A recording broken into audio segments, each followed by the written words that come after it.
Here's what happens when you dial 9. And if you listen carefully, you'll hear another customer coming in on top of the reorder and dialing on it.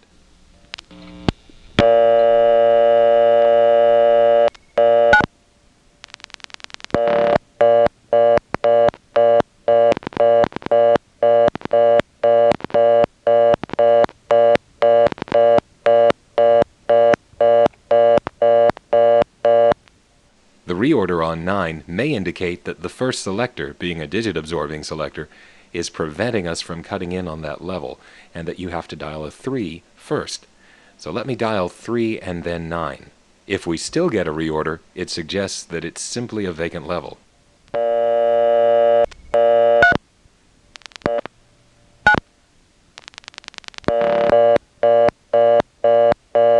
Okay, looks like 9 is really vacant. So now we know what's on the first selector. 1 and 0 go to tops, as you would expect. 2 goes to the second selector that we went through and checked everything out on. 3 is absorbed once. Dial it again and you get a reorder because it's a vacant level. 4 is absorbed repeatedly, which you would expect in an office called 547. The actual 4 level has the 3400 group connectors on it. 5 goes into the digital. 6 is absorbed once. If you dial 36 or 66, you cut into the 547-3600 group connector. 7 is absorbed repeatedly, which you would expect in an office called 547.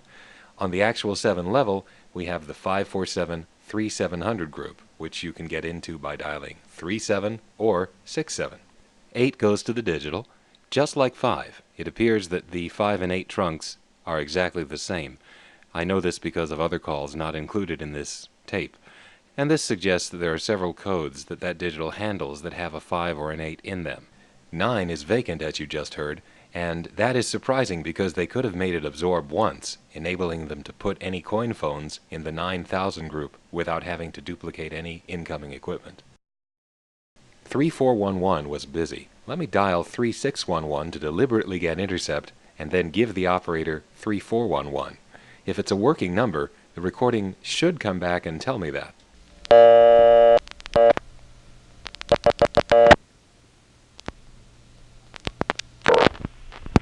Good morning. What number are you calling, please? Quel est le numéro que vous avez composé? 547-3411. Thank you very much, sir. Stay on the line for the number. Goodbye. Bell Canada. There is no service at 547-3411. I repeat. Okay, so it's a non-working number. That means I can dial it without fear that I'll bother somebody. Let's call 3411.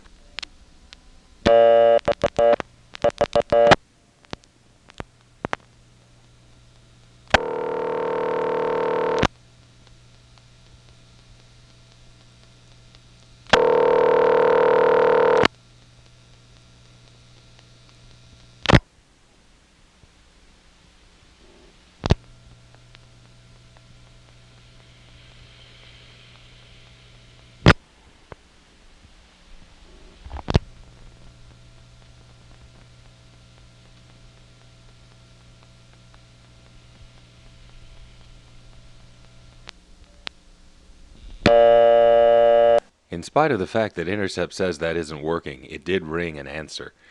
At the time I made the call, it sounded like it answered silently, but upon reviewing the tape it became apparent that something was preventing me from hearing the person answering the phone, and they even hung up and picked up again trying to get a dial tone.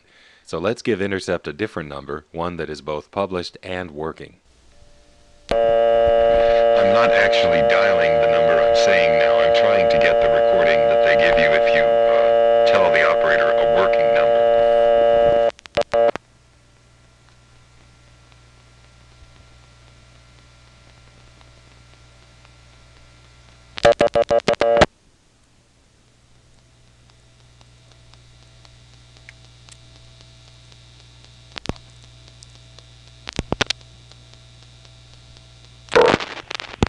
Bonjour, good afternoon. Quel numéro vous avez composé? 547-3774. One moment, sir, and good day. Bell Canada. There is no service at 547-3774. 547-374. I repeat, there is no service at 547-3774.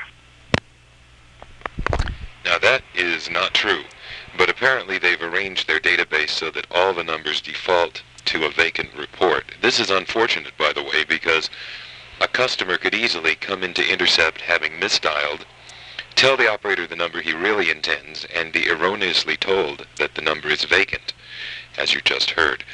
In past years, of course, when you had an Intercept arrangement of this sort, if the customer said a working number, there was a report that repeated the number back, said that it was a working number, and told the customer to dial again. If I knew of a number in this town that had actually been changed, we could probably give the operator that number and hear the system report the new number for us. You may have noticed that sometimes I don't bother putting a coin into the phone, I just flash the number using the hook switch. This is going to come in handy, I think, because the 2-1 code, which I don't know what is, took my quarter before. Let me just flash 2-1 and see what happens.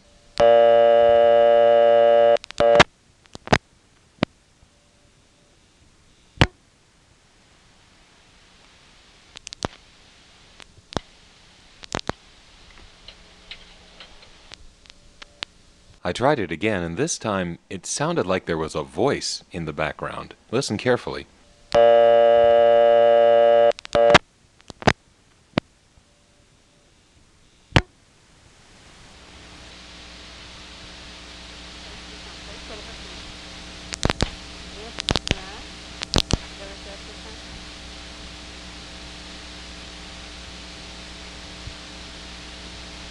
At this point, I didn't know what that voice was. It was off in the background, might just be crosstalk from an adjacent trunk. I couldn't quite figure out what that was. We'll get back to 2-1 later.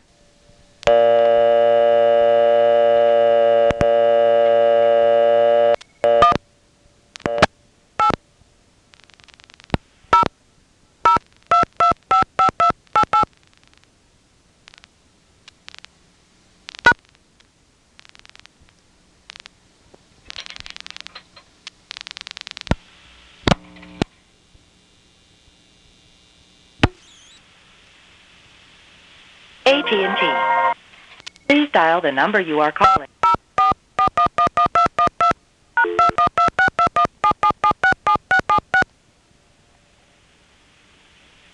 Thank you for using AT&T. Hey there? Hey there. Yeah. You got a couple of phone lines there? Well, You got more than one phone? no. I three-way. Well, I guess that would work. Okay. By the way, what's the phone number, the payphone? I wish I knew. It's not labeled. It's not. Otherwise, I'd love to get an incoming call, but after I leave here, I'll look around to see if there's a second phone. This phone has very low hum field, so I thought I would record while I was here. Because, Canada, for the most part, blocks incoming to payphone. Oh, they do? Yeah, but we don't know. We don't know in a step-off. Yeah. Okay. You might want to try this, if I can remember what the number is. 800 555. Oh, goodness. I'm trying to remember what it is. Darn. Because I haven't really used it. Let's see if I can find it. Well, why don't we try something else first, and then you can collect your memories. Okay. Would you call 547-3611? It's a vacant number. 819. 547-3611. Okay. Oh, wait, you can't add on to an uncompleted call, can you? Oh, I guess you can make your first call through, Yeah, I'm going to go 800 call AT&T. Okay, and then make it busy and get on the busy signal and see if you can talk to me. Try that right now, and whatever happens, I'll end up calling you back. Okay. Okay. Okay. Bye.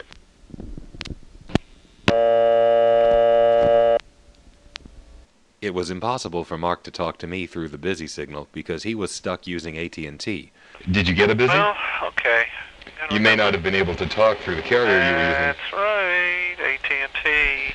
The live Intercept operator could not hear me. Bonjour. Well, You're trying to reach. Isn't that awful? And then disconnected, and 2 minutes later I got the AT&T Detroit-based. In this case, it was a 4E. The last 4E I went through was in the U.S. was in Detroit. I did three-way off and go back into calling card, and I heard a busy, and I could hear stuff in the background. The trouble is that AT&T doesn't let you talk in the forward direction until the call has answered. That makes it impossible to talk to an Intercept operator, as in the arrangement they have here. And of course you certainly can't talk to a busy signal either, because busies don't go off hook. My friend Joe tried talking to me through the busy later, and here's the tape of that. He was using a company other than AT&T.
This busy signal is very difficult to talk through compared to many that used to be in the old network, so I had to compress that so you could hear it. Here's a section of the same call with its true dynamics.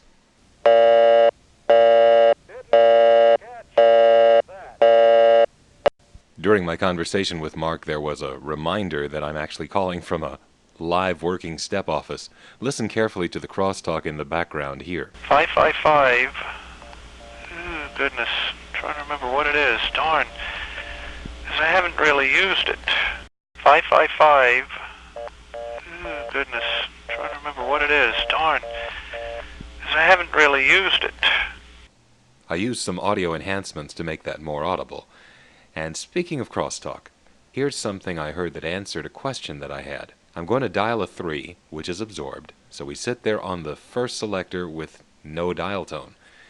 In that place, the power is unbalanced, and you do tend to hear other subscribers dialing, especially the part of their call that's on the first selector.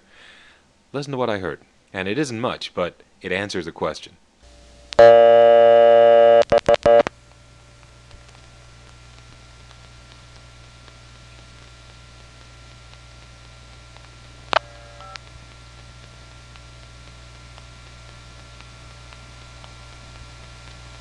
We just heard a customer get a dial tone and dial a 5.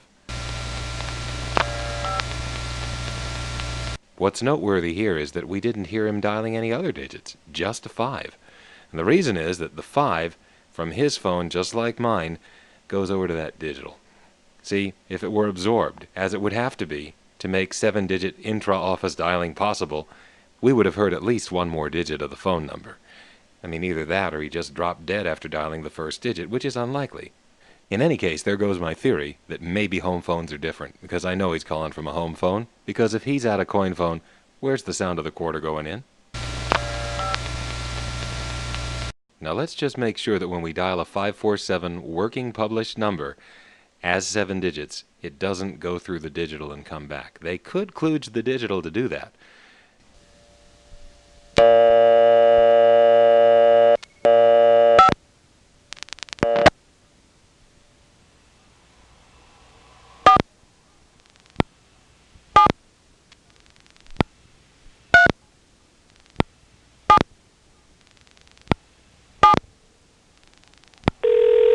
La communication n'a pu être établie.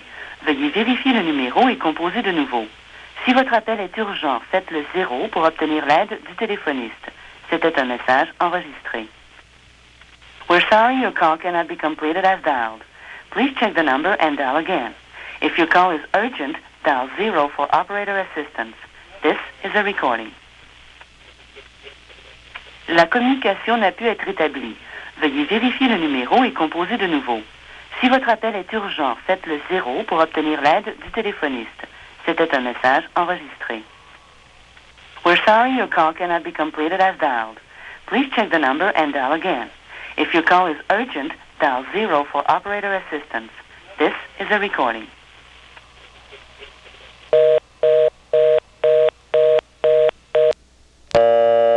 Same thing. You don't even get the whole number dialed, and it's already going to the recording. I did get back to Mark. He did remember the 800 number that he wanted me to try, and when I tried it, it told me that my number was 547-3456. So let's try dialing 3456, and if it's busy, it probably means I have incoming service here.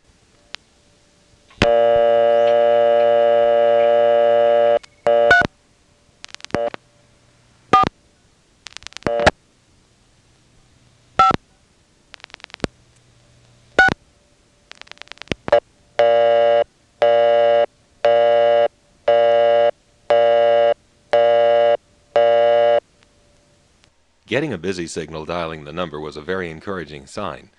Usually that would mean that there really is incoming service, and so I asked Mark to call me back so I could record an incoming call. But the phone never rang. When I called him back to find out what was going on, he said he was getting mostly just dead silence, and sometimes a busy signal. Well, that was interesting. The dead silence certainly got my ears to perk up, because when you call a number in a step and you get dead silence, that usually means just one thing: the open sleeve condition. I won't go into the details here, but when a number in a step office is not fully wired to its incoming and or outgoing equipment, sometimes when you dial the number it will just sit there. This is called an open sleeve, and it means that the sleeve lead, which is the third wire of the line, as in ring, tip, and sleeve, is not connected to where it should be. When the sleeve is open and an incoming call hits the line, it just sits there. The busy test of a second call to that number triggers the first line to begin ringing. The very fact that this number has an open sleeve suggests that some odd things may happen once we get the number to ring. And so what I did was I told Mark to put 2 calls up to this number. Let the first one be silent, and then call the same number on a second line or on 3-way. Sure enough, the second call got it busy, and then the first call started ringing. I told him to hold on to that ring as long as he could. Meanwhile, I started dialing a few things, and here's what happened.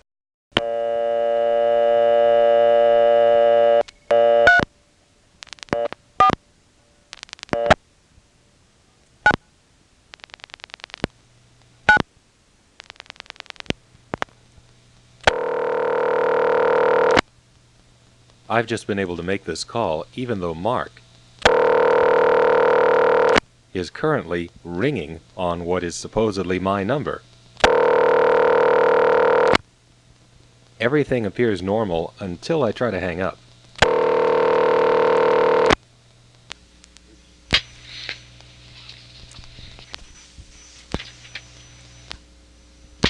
Hello?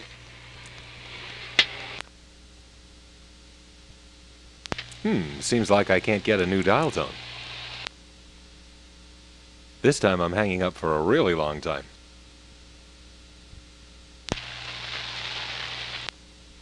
Nope, still can't disconnect. So I've got Mark on my cell phone, and I'm going to ask him to drop the phantom ring. Okay, hang it up.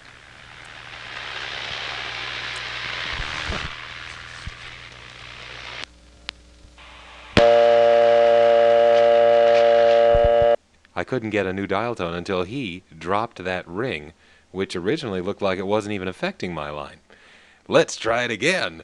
Playing with the phones in the year 2001? Unbelievable. I stopped playing with the phone in 1986. My last tape was just a little afterthought in May of '87, and I haven't done anything since until today. Let's see what happens. Well, this one I can do by myself. I'll call 3456 on my cell phone. I'll get dead silence, and then from here I'll pick up my phone and dial 3456. That should give me a busy signal on the payphone. The question is, what happens next?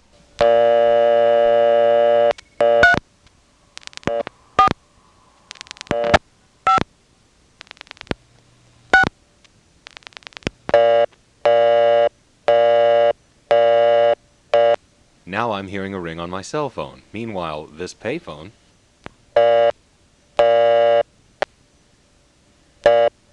Nope, can't disconnect. I'm stuck on the busy signal.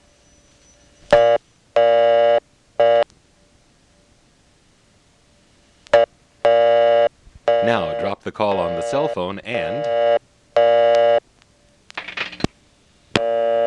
Now I can get a new dial tone.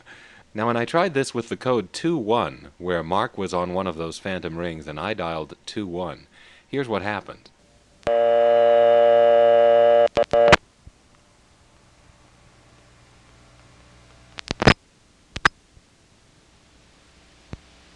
Two ticks, followed by silence, just like before.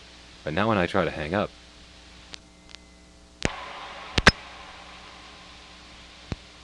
now I'm stuck on this thing.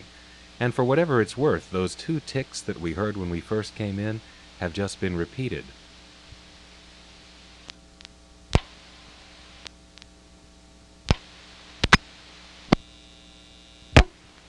Whatever this is, it responds to my attempt to disconnect, but it doesn't let me go.